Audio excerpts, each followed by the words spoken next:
Hello guys. आज हम बात करने वाले हैं, जब बच्चे का जन्म होता है तो वह किस पाए में हुआ है। क्योंकि जब बच्चे का जन्म होता है सबको ये क्यूरियोसिटी रहती है जानने की कि बच्चा कौन से पाए में पैदा हुआ है, उसकी लाइफ कैसी रहेगी आगे, उसकी किस तरह की जर्नी होगी, वो कैसा भाग्य लेकर आया है। तो चलिए यही जानने की हम आज कोशिश करते हैं कि बच्चा कौन से पाए में पैदा हुआ है, इसे हम किस तरह से देखेंगे। हम इसे बच्चे की जन्म कुंडली के आधार पर देखेंगे। जो ये जन्म के पाया है ये 4 प्रकार के होते हैं: सोने का पाया, चांदी का पाया, तांबे का पाया और लोहे का पाया। अब हम इसको कुंडली में कैसे देखेंगे। जन्म के समय चंद्रमा की प्लेसमेंट को जन्म कुंडली में देखा जाता है कि चंद्रमा कौन से भाव में स्थित है। चंद्रमा कौन से भाव में स्थित है या विराजमान है, उससे डिसाइड होता है कि बच्चे का जन्म किस पाए में हुआ है। मान लीजिए बच्चे का जन्म 2, 4, 6, 8 भाव में हुआ है, तो उसी से हम देखेंगे कि वो भाव कौन से पाए से लिंक्ड है और उसी के अकॉर्डिंग डिसाइड होगा कि बच्चे का जन्म कौन से पाए का है।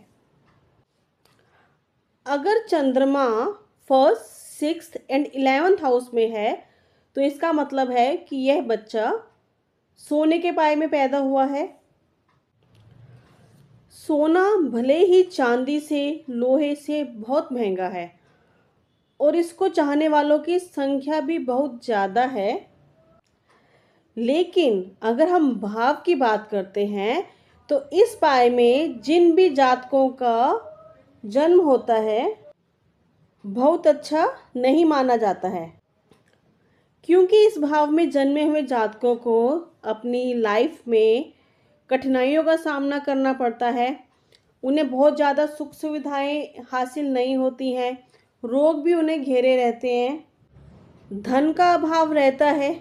बहुत ज़्यादा हार्डवर्क करने के बाद ही, बहुत कठिन परिश्रम के बाद ही वह अपने भाग्य को बदलने का दम रखते हैं। नेक्स्ट है चांदी का पाया। जिन जातकों की कुंडली में चंद्रमा दूसरे, 5वें या 9वें भाव में स्थित है, उन जातकों का जन्म चांदी के पाए में हुआ है। इसे बहुत उत्तम माना गया है, बहुत शुभ माना जाता है चांदी के पाए का जन्म। ऐसे व्यक्ति भाग्यशाली होते हैं, किस्मत वाले होते हैं, परिवार के लिए शुभ होते हैं, भाग्यशाली होते हैं परिवार के लिए। ऐसे व्यक्तियों को कम एफर्ट्स में ही सफलता मिल जाती है।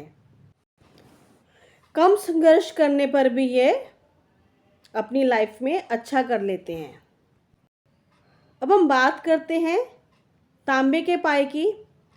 जिन जातकों की कुंडली में चंद्रमा 3rd, 7th and 10th house में विराजमान है, उन जातकों का जन्म तांबे के पाए का होता है और इसे भी अच्छा माना जाता है।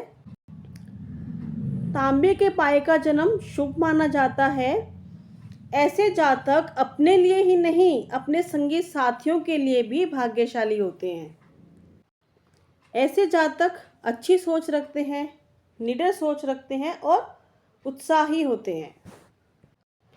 अब हम बात करते हैं लोहे के पाए की। जिन जातकों की कुंडली में चंद्रमा 4th, 8th and 12th house में है, ऐसे जातकों का जन्म लोहे के पाए का होता है, जो बिल्कुल भी अच्छा नहीं माना जाता है। लोहे का पाया सबसे खराब माना जाता है, क्योंकि जिन जातकों का जन्म लोहे के पाए का होता है उनका जीवन संघर्ष से भरा हुआ रहता है। उन्हें आर्थिक परेशानियां रहती हैं, पारिवारिक परेशानियां रहती हैं, स्वास्थ्य सही नहीं रहता है, तनाव बना रहता है, इसलिए इस पाए को अच्छा नहीं माना जाता है। आई होप आप सबको क्लियर हो गया होगा।